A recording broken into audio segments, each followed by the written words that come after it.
Ruth 1. In the days when the judges ruled, there was a famine in the land, and a man of Bethlehem in Judah went to sojourn in the country of Moab, he and his wife and his 2 sons. The name of the man was Elimelech, and the name of his wife Naomi, and the names of his 2 sons were Mahlon and Chilion. They were Ephrathites from Bethlehem in Judah. They went into the country of Moab and remained there. But Elimelech, the husband of Naomi, died, and she was left with her 2 sons. These took Moabite wives. The name of the one was Orpah, and the name of the other Ruth. They lived there about 10 years, and both Mahlon and Chilion died, so that the woman was left without her 2 sons and her husband. Then she arose with her daughters-in-law to return from the country of Moab, for she had heard in the fields of Moab that the Lord had visited his people and given them food. So she set out from the place where she was with her 2 daughters-in-law, and they went on the way to return to the land of Judah. But Naomi said to her 2 daughters-in-law, "Go, return each of you to her mother's house. May the Lord deal kindly with you as you have dealt with the dead and with me. The Lord grant that you may find rest, each of you, in the house of her husband." Then she kissed them, and they lifted up their voices and wept, and they said to her, "No, we will return with you to your people." But Naomi said, "Turn back, my daughters. Why will you go with me? Have I yet sons in my womb that they may become your husbands? Turn back, my daughters. Go your way, for I am too old to have a husband. If I should say I have hope, even if I should have a husband this night and should bear sons, would you therefore wait till they were grown? Would you therefore refrain from marrying? No, my daughters, for it is exceedingly bitter to me for your sake that the hand of the Lord has gone out against me." Then they lifted up their voices and wept again, and Orpah kissed her mother-in-law, but Ruth clung to her. And she said, "See, your sister-in-law has gone back to her people and to her gods. Return after your sister-in-law." But Ruth said, "Do not urge me to leave you, or to return from following you. For where you go, I will go, and where you lodge, I will lodge. Your people shall be my people, and your God, my God. Where you die, I will die, and there will I be buried. May the Lord do so to me, and more also, if anything but death parts me from you." And when Naomi saw that she was determined to go with her, she said no more. So the 2 of them went on until they came to Bethlehem. And when they came to Bethlehem, the whole town was stirred because of them. And the women said, "Is this Naomi?" She said to them, "Do not call me Naomi. Call me Mara, for the Almighty has dealt very bitterly with me. I went away full, and the Lord has brought me back empty. Why call me Naomi when the Lord has testified against me, and the Almighty has brought calamity upon me?"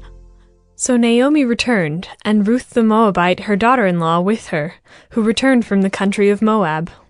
And they came to Bethlehem at the beginning of barley harvest.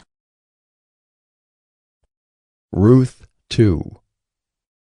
Now Naomi had a relative of her husband's, a worthy man of the clan of Elimelech, whose name was Boaz. And Ruth the Moabite said to Naomi, "Let me go to the field and glean among the ears of grain after him in whose sight I shall find favor." And she said to her, "Go, my daughter." So she set out and went and gleaned in the field after the reapers. And she happened to come to the part of the field belonging to Boaz, who was of the clan of Elimelech. And behold, Boaz came from Bethlehem, and he said to the reapers, "The Lord be with you." And they answered, "The Lord bless you." Then Boaz said to his young man who was in charge of the reapers, Whose young woman is this? And the servant who was in charge of the reapers answered, She is the young Moabite woman who came back with Naomi from the country of Moab. She said, Please let me glean and gather among the sheaves after the reapers. So she came, and she has continued from early morning until now, except for a short rest. Then Boaz said to Ruth, Now listen, my daughter. Do not go to glean in another field or leave this one, but keep close to my young women. Let your eyes be on the field that they are reaping, and go after them. Have I not charged the young men not to touch you? And when you are thirsty, go to the vessels, and drink what the young men have drawn. Then she fell on her face, bowing to the ground, and said to him, Why have I found favor in your eyes, that you should take notice of me, since I am a foreigner? But Boaz answered her, All that you have done for your mother-in-law since the death of your husband has been fully told to me, and how you left your father and mother and your native land, and came to a people that you did not know before. The Lord repay you for what you have done, and a full reward be given you by the Lord, the God of Israel, under whose wings you have come to take refuge. Then she said, I have found favor in your eyes, my lord, for you have comforted me, and spoken kindly to your servant, though I am not one of your servants. And at mealtime Boaz said to her, Come here, and eat some bread, and dip your morsel in the wine. So she sat beside the reapers, and he passed to her roasted grain. And she ate until she was satisfied, and she had some left over. When she rose to glean, Boaz instructed his young men, saying, Let her glean, even among the sheaves, and do not reproach her. And also pull out some from the bundles for her, and leave it for her to glean, and do not rebuke her. So she gleaned in the field until evening. Then she beat out what she had gleaned, and it was about an ephah of barley. And she took it up and went into the city. Her mother-in-law saw what she had gleaned. She also brought out and gave her what food she had left over after being satisfied.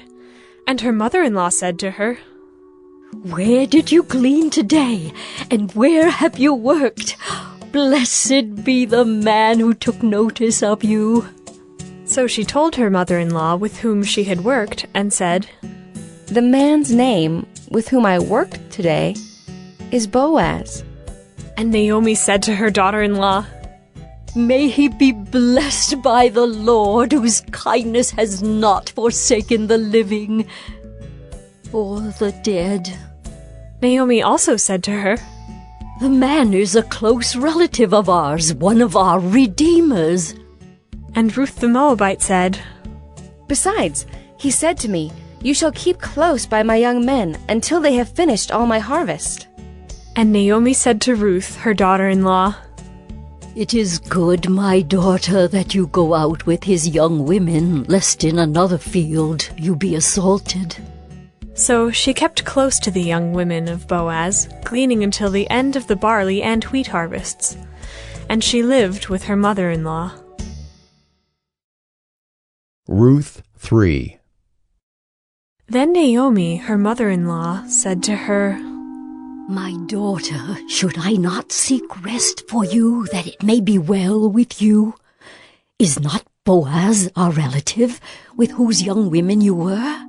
See, he is winnowing barley tonight at the threshing floor. Wash, therefore, and anoint yourself, and put on your cloak, and go down to the threshing floor. But do not make yourself known to the man until he has finished eating and drinking. But when he lies down, observe the place where he lies. Then go and uncover his feet and lie down, and he will tell you what to do. And she replied, All that you say, I will do. So she went down to the threshing floor and did just as her mother-in-law had commanded her. And when Boaz had eaten and drunk, and his heart was merry, he went to lie down at the end of the heap of grain. Then she came softly and uncovered his feet and lay down. At midnight the man was startled and turned over, and behold, a woman lay at his feet. He said, Who are you? And she answered, I am Ruth, your servant. Spread your wings over your servant. for you are a redeemer. And he said, May you be blessed by the Lord, my daughter. You have made this last kindness greater than the first, in that you have not gone after young men, whether poor or rich. And now, my daughter, do not fear. I will do for you all that you ask, for all my fellow townsmen know that you are a worthy woman. And now it is true that I am a redeemer, yet there is a redeemer nearer than I. Remain tonight, and in the morning, if he will redeem you, good, let him do it. But if he is not willing to redeem you, then, as the Lord lives, I will redeem you. Lie down until the morning.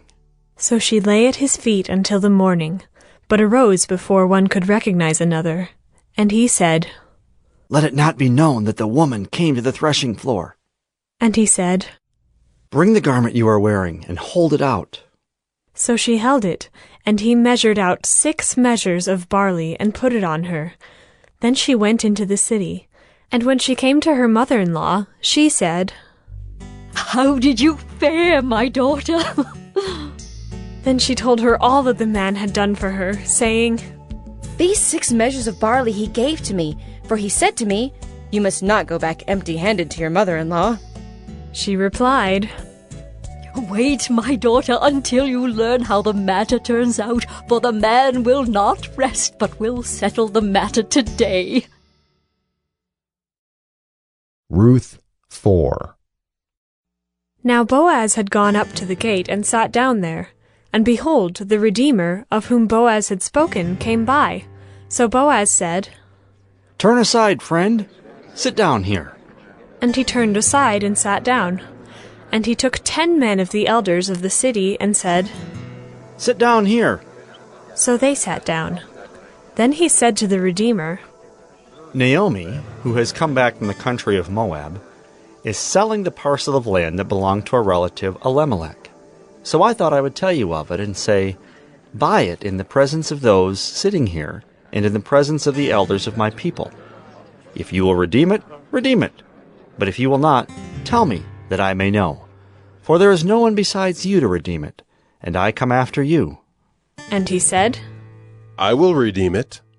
Then Boaz said, The day you buy the field from the hand of Naomi, you also acquire Ruth the Moabite, the widow of the dead, in order to perpetuate the name of the dead in his inheritance. Then the Redeemer said, I cannot redeem it for myself, lest I impair my own inheritance. Take my right of redemption yourself, for I cannot redeem it. Now this was the custom in former times in Israel concerning redeeming and exchanging.